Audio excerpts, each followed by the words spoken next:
इस संसार को बनाने वाली उस महाशक्ति को नमन है। सकारात्मकता को लेकर के एक कहानी आज याद आ गई।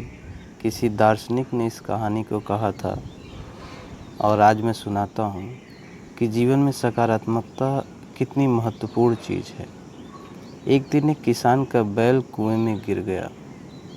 वह बैल घंटों ज़ोर ज़ोर से रोता रहा, चिल्लाता रहा और किसान सुनता रहा और विचार करता रहा कि उसे क्या करना चाहिए और क्या नहीं। अंततः उसने निर्णय लिया, चूँकि बैल काफ़ी बूढ़ा हो चुका था अतः उसे बचाने से कोई लाभ होने वाला नहीं था और इसलिए उसे कुएं में ही दफना देना चाहिए। किसान ने अपने सभी पड़ोसियों को मदद के लिए बुलाया। सभी ने एक एक फावड़ा पकड़ा और कुएं में मिट्टी डालनी शुरू कर दी। अब देखिए, यहाँ पर थोड़ा सा कहानी में निर्ममता दिखाई दे रही है, लेकिन जब ऐसी निर्ममता आपके जीवन में शुरुआत हो जाए निर्ममता की, तो आपको घबराना नहीं है। किसान ने जब अपने पड़ोसियों को मदद के लिए, तो सबने फावड़ा लिया और मिट्टी डालनी शुरू कर दी कुएं में। जैसे ही बैल के समझ में आया कि यह क्या हो रहा है, वह और चिल्लाने लगा। अचानक से वो शांत हो गया। कुछ समय के बाद सब लोग चुपचाप कुएं में मिट्टी डालते रहे। तभी किसान ने कुएं में झांका तो आश्चर्यजनक रूप से सन्न रह गया। अपनी पीठ पर पड़ने वाले हर फावड़े की मिट्टी के साथ वह बैल एक आश्चर्यजनक हरकत करता रहा था। वह हिल हिल कर उस मिट्टी को नीचे गिरा देता था और फिर एक कदम बढ़ाकर उस पर चढ़ जाता था।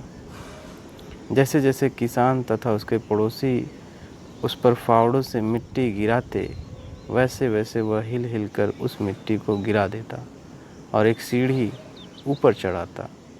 जल्दी ही सबको आश्चर्यचकित करते हुए वह बैल कुएं के किनारे पर पहुंच गया और फिर कूद कर बाहर भाग गया। ध्यान रखें, आपके जीवन में बहुत तरह से मिट्टी फेंकी जाएगी, बहुत तरह से आपको दबाया जाएगा, बहुत तरह से गंदगी गिरेगी आप पर। आपको आगे बढ़ने से रोकने के लिए कोई बेकार में ही आपकी आलोचना करेगा, कोई आप में कमियां ढूंढेगा, कोई आपकी टांग खींचेगा और आप मनोविकार से ग्रसित हो जाएंगे और जीवन में वहीं रुक जाएंगे। लेकिन आपको रुकना नहीं है, यहाँ पे आपको आगे बढ़ना है। कोई आपकी सफलता से जलेगा, ईर्ष्या करेगा और आपको बेकार में ही बुरा भला कहेगा।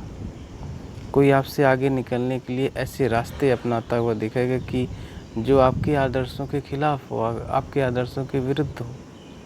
ऐसे में आपको घबराना नहीं है, आपको होपलेस नहीं होना है, आपको हतोत्साहित नहीं होना है और आपको कुएं में ही नहीं पड़े रहना है, बल्कि साहस के साथ हर तरह की गंदगी को नीचे अपने पीठ से गिरा देना है। जो मिट्टी रूपी गंदगी आपके ऊपर पड़ेगी उसे नीचे गिरा देना है। जो विरोध, जो जलन, जो पश्चाताप लोग तुम्हारे ऊपर थोपेंगे, उन्हें पीछे छोड़ देना है, उन्हें नीचे गिरा देना है और उससे सीख लेकर उसे सीढ़ी बनाकर बिना अपने आदर्शों का त्याग किए अपने कदमों को आगे बढ़ाते जाना है और जीवन में सफलता तक पहुंच जाना है। यह पड़ाव होता है सकारात्मकता का। जीवन में सकारात्मकता का भाव बहुत ही महत्वपूर्ण है। यदि आप निराश हो जाते हैं छोटी मोटी घटनाओं से या बड़ी घटनाओं से जो भी घटित हो रही हैं जीवन में, तो आप कहीं न कहीं अपनी सकारात्मकता को दफन कर रहे हैं, उसे दबा रहे हैं, उसे ख़त्म कर रहे हैं। और इससे होगा क्या? आपके ऊपर मिट्टी पड़ जाएगी। ये मिट्टी का शरीर मिट्टी में मिल जाएगा और कुछ ना हो सकेगा। आपके पास एक रास्ता है सकारात्मकता का, आध्यात्मिकता का। बस आप उस रास्ते को चुन लीजिए, पकड़ लीजिए, जान लीजिए, चल लीजिए, समझ लीजिए और आगे बढ़िए। जीवन की खुशियाँ आपके इंतज़ार में हैं, बशर्ते शर्त यह है कि तुम्हें वहाँ तक खुद पहुँचना है। वो तुम तक चल कर नहीं आएंगी, तुम्हें वहाँ तक खुद पहुँचना है। आज की कहानी में बस इतना ही। बहुत बहुत धन्यवाद।